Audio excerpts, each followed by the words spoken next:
বন্ধুরা, এই নবগ্রহ তার এক্সামিনেশন সেন্টার হলো এই সংসার।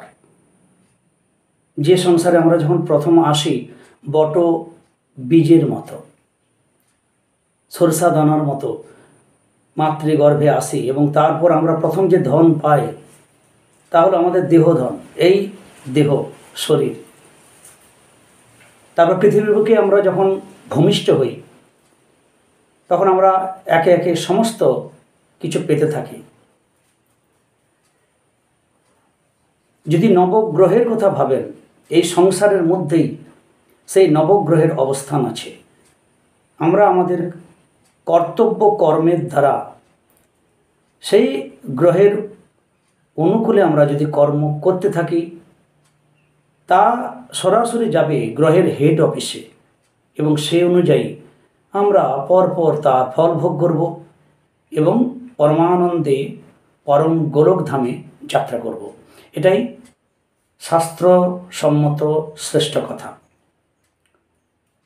আর এই এক্সামিনেশন হল বা এই যে পরীক্ষা কেন্দ্র, এখানে আপনাকে একের পর এক আপনার কোশ্চেন আসতে থাকবে, আপনি পরীক্ষা দিতে থাকবেন এবং আপনার অ্যাক্টিভিটি, আপনার জ্ঞান অনুযায়ী তার নাম্বার পাবেন। একটু ভেঙে বলি, এই নবগ্রহ আসলে কিচ্ছু না, আমাদের কর্মকাণ্ডের অ্যাক্টিভিটি লক্ষ্য করার, পরিমাপ করার একটি উপাদান বলতে পারেন, উপকরণ বলতে পারেন, বা একটা কিছু যিনি আমাদের, যার মধ্য দিয়ে আমাদের অ্যাক্টিভিটির পূর্ণাঙ্গ পুঙ্খানুপুঙ্খ দেখভাল চলছে। এই পৃথিবীর বুকে, এই সংসারে মাতা হচ্ছে চন্দ্র, পিতা রবি, গুরুজন গুরুদেব সব হচ্ছে বৃহস্পতি, এই পৃথিবীর ভূমি মঙ্গল, বন্ধু বান্ধব সখা সখী শুক্র, হঠাৎ কিছু প্রাপ্তি, হঠাৎ ভালো, এর পিছনে কেতু, আবার শত্রুতা, তার পিছনে রাহু। এই সব গ্রহগুলো এই সংসারের মধ্যেই আছে। আমাদেরকে, আমাদের প্রত্যেক মুহূর্তে আমাদেরকে ধন দেওয়া চলছে। প্রথম যে মায়ের পেটে যখন সৃষ্টি হয় বটবীজের মতো, তখন আমাকে প্রথম ধন দেওয়া হয়, আমরা পাই, সেটা হচ্ছে এই দেহধন। তারপরে আস্তে আস্তে আমরা সমস্তকে যশ প্রতিষ্ঠা পাই। কিন্তু এর আড়ালে যে বাক্য আছে তা হলো, দিয়ে ধন বিড়ে মন নিয়ে নিতে কতক্ষণ। এই যে আমরা দেহধন পেলাম, ঐশ্বর্য, সম্মান, অর্থ, নানান রকমের ধন পাবো, এই ক্ষণিকের জন্য, এই পৃথিবীর বুকেই থাকবে এগুলো।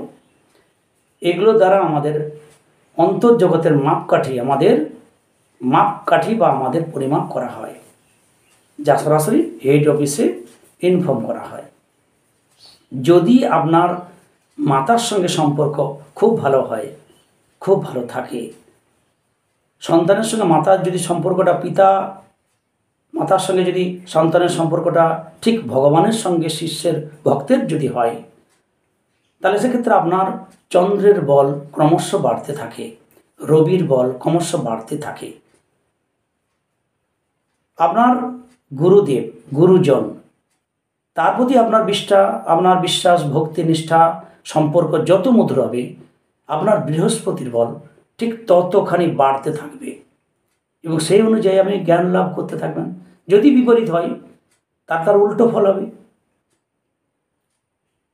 যদি আপনি একজন ছোট্ট শিশু স্কুলে গেল পড়াশোনা করতে, মাস্টারমশাই পড়াচ্ছেন 1, 1, সব বাচ্চা দেখে শিখলো, হ্যাঁ এ 1, তারপর তার সঙ্গে একটা 0 দিলেন, 0 দিলেন, 10, আবার 0 দিলেন, 100, 1000, লক্ষ, এইভাবে তিনি শিক্ষা দিচ্ছেন বিভিন্ন বিষয়ে। যদি কোনো শিশু বলে না এ 1 আমি কেন শিখবো, এই 1, উনি যা বলছেন সেটাই ঠিক, এই লোকের কেন শিখতে হবে, কেন জানতে হবে, যদি বিপরীত মনোভাব হয় তাহলে তার আস্তে আস্তে ওই জ্ঞান লাভ হবে না। পরবর্তীকালে তিনি আর এই জগতের সংখ্যা তত্ত্বে, এই জগতের যে পরিমাপ, জ্ঞানের পরিমাপ, তাতে তিনি পিছিয়ে যাবেন, হারিয়ে যাবেন। শ্রদ্ধাবান হবেন না, অশ্রদ্ধা জীবনযাপন করবেন, ফলে বৃহস্পতির বল তিনি কি করে পাবেন? তাহলে আজ যদি আমরা বৃহস্পতির বল কারো কম হয়, তার পিছনে আমাদের কর্ম দায়ী বন্ধুরা। যদি পিতা পুত্রের মধ্যে সম্পর্ক ভালো না হয়, তার জন্য আমাদের কর্ম দায়ী। আপনার সঙ্গে আপনার পিতার সম্পর্ক যদি খুব ভালো হয়, সেখানেও আপনার যেমন ভালো কর্ম দায়ী। আর যদি আপনার সঙ্গে আপনার পিতার সম্পর্ক ভালো না হয়, এমন বন্ধুরা অনেকেই আছেন যেন শত্রু বল। কিন্তু এটা ভুলে যাবেন না, নিউটনের 3rd ল, 3য় সূত্র, ক্রিয়ার প্রত্যেক ক্রিয়ারই বিপরীত প্রতিক্রিয়া আছে। তাহলে আজকে যদি আপনার পিতা পুত্রের সম্পর্ক ভালো না হয়, এর পিছনে ব্যাকগ্রাউন্ডে আগের জন্মান্তরে অবশ্যই এই আপনাদের মধ্যে শুভকর্ম অর্থাৎ পিতার প্রতি আপনার রেসপেক্ট ভালো ছিল না, তারই বদলা হিসাবে সৃষ্টিচক্রে এভাবেই তৈরি হয় তিনি আপনার শত্রু স্বরূপ। এখানে যদি সম্পর্ক ভালো করা যায়, তার জন্য প্রার্থনা এবং প্রচেষ্টা করতে হবে। অনেক অনেক জন্মের কর্মকে তো হুস করে একটা চুনি পরে উড়িয়ে দেওয়া যায় না, ফলে কর্ম সংশোধন করতে হবে কর্মের দ্বারা। যদি মাতার সঙ্গে আপনার সুসম্পর্ক থাকে, তাহলে চন্দ্র পরপর পরম্পরায় জন্মান্তরে আপনার ভালোর দিকেই। যদি মাতার সঙ্গে আমার সম্পর্ক আপনার শত্রুবৎ হয়, তাহলে চন্দ্র ভালো নয়। চন্দ্র ভালো না হলে আমাদের কি হবে? আমাদের মন ভালো হবে না, আমাদের শরীরে জলীয় পদার্থ ভালো হবে না, সেই সংক্রান্ত রোগ ব্যাধি, মানসিক বিভ্রান্তি, এমনকি মস্তিষ্ক বিকৃত নানান রকমের ঘটনা ঘটতে পারে। তাহলে এই সংসারে মাতা হচ্ছে চন্দ্র, পিতা রবি। স্কুলের শিক্ষক বলুন, আপনার খেলাধুলার শিক্ষক বলুন, বাদ্যযন্ত্র অভিজ্ঞতার জন্য যে শিক্ষক বলুন, যারাই গুরুদেব, তারা সবই হচ্ছে এই বৃহস্পতির কাণ্ডারে।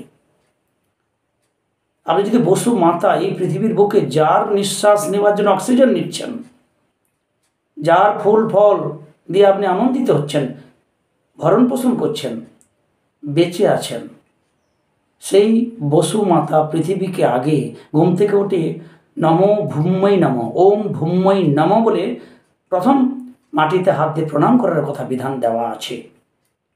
তাহলে সেই বসু মাতা হচ্ছে মঙ্গল।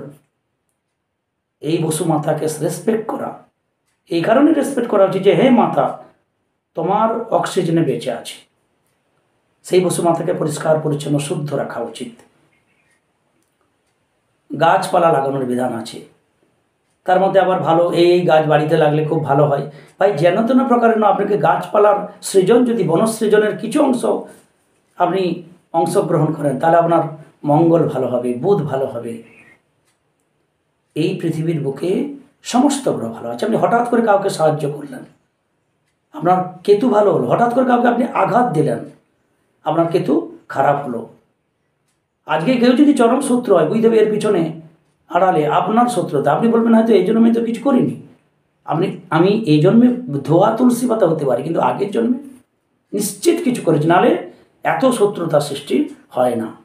ফলে সেই কর্মকে সংশোধনের জন্য শরণাগত এবং শান্তভাবে সেইভাবে কর্ম করা উচিত, তাতে শত্রু জয়ী আমরা হতে পারি। দেখুন ভগবান শ্রীকৃষ্ণ কি, ভগবানরা যখন কিছু করেন তখন আমরা লীলা বলি, সে লীলা। আপনি একটা আপনার খাবারের দোকান আছে, কোল্ড ড্রিঙ্কস আছে, দেখুন ভগবান শ্রীকৃষ্ণ তিনি মাখন চুরি করে খেয়েছেন, কত কলসি ভেঙেছেন, তিনি লীলা করেছেন বলে আমরা বলি, আজও বলি, সেই সত্য। কিন্তু আপনার কোল্ড ড্রিঙ্কসের দোকানে যদি একটি ক্ষুধার্ত শিশু হঠাৎ করে আপনার যদি 10 টাকার একটা লস্যি প্যাকেট আপনাকে না জেনে নিয়ে নেয়, এবং লাস্ট টাইমে আপনি দেখে নিলেন যে আমার চুরি করলো, তখন আপনি কি করেন? তাকে গণধোলাই দেন, ইচ্ছা মতো তাকে তার সাজা দেন, ছাড়িয়ে নেন হয়তো হাত থেকে ওই লস্যিটা। কিন্তু যদি পরক্ষণে আপনি এটা জানেন ও তো ভগবান শ্রীকৃষ্ণ, সে যাওয়ার পরে যদি আপনার এই অনুভব কখনো হয়, তখন আপনি কী করবেন? হাই হাই করবেন যে হে প্রভু আমার এই সব কোল্ড ড্রিঙ্কস তুমি নিয়ে নাও। কিন্তু তার আগে কি মোমেন্ট ছিল আপনার, যে ও চুরি করেছে। আর ভগবান চুরি করলে তিনি লীলা করেন। আর ক্ষুধার্ত একজন পথশিশু যদি আপনার দোকানে আপনার কোনো কিছু চুরি করে, তখন সেটা চুরি করা হয়, তাকে যথেষ্ট তাকে সাজা দেওয়া হয়। ভগবান চুরি করলে আমরা লীলা বলি।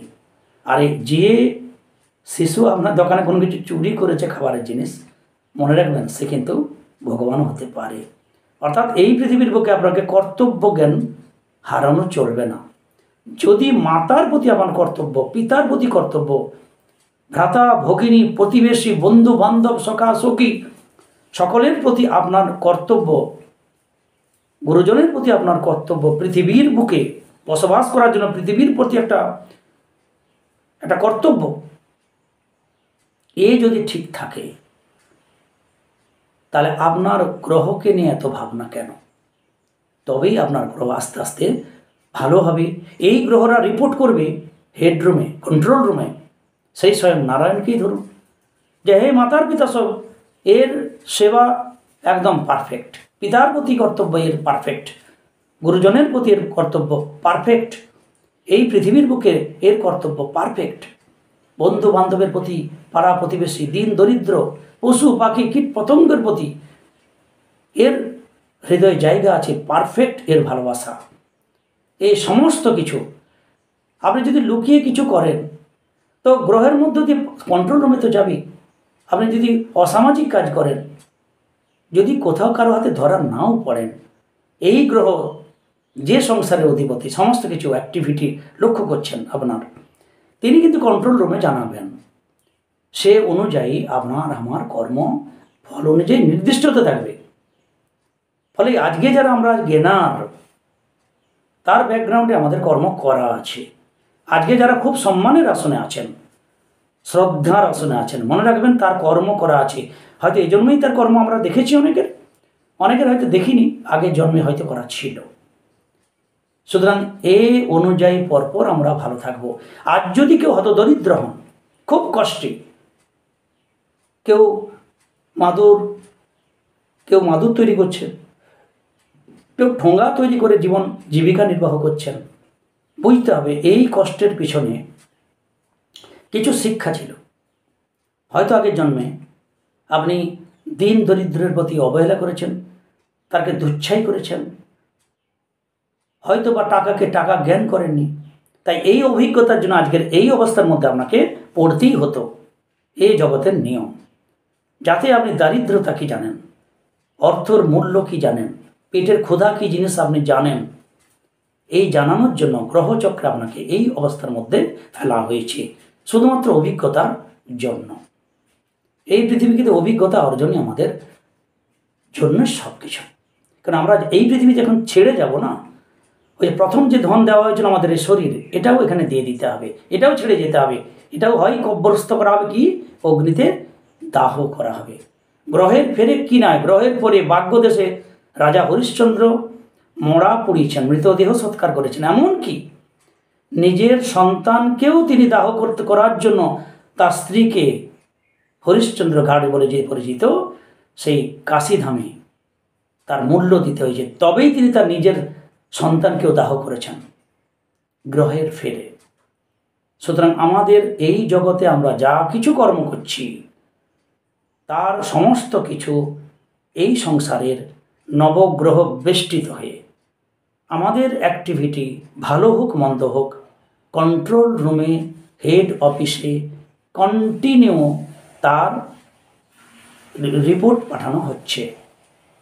ফলে লুকিয়ে ছাপিয়ে কিচ্ছু করার কোনো জোর নেই, বরং যদি কর্তব্যে আমরা মহান হতে পারি সমস্ত দিকে, এমনভাবে আমাকে হতে হবে যেন মা বলে ছেলের মতো ছেলে হয় না, বাবা বলে সন্তানের মতো সন্তান হয় না, ভাই বোন বলে দাদার মতো দাদা হয় না, স্বামী স্ত্রী বলবে এ স্বামীকে স্ত্রীর মতো স্বামী স্ত্রী হয় না, পাড়া প্রতিবেশী বলবে এরকম প্রতিবেশী হয় না, বন্ধুরা বলবে এ বন্ধুর মতো বন্ধু হয় না, পশু পাখি কুকুর বেড়াল বলবে এ প্রভুর মতো এ মালিকের মতো মালিক হয় না। তবেই আমরা এই গ্রহচক্রের এই কর্ম সম্পাদন ঠিক করতে পারব এবং পরীক্ষায় সাফল্য লাভ করব।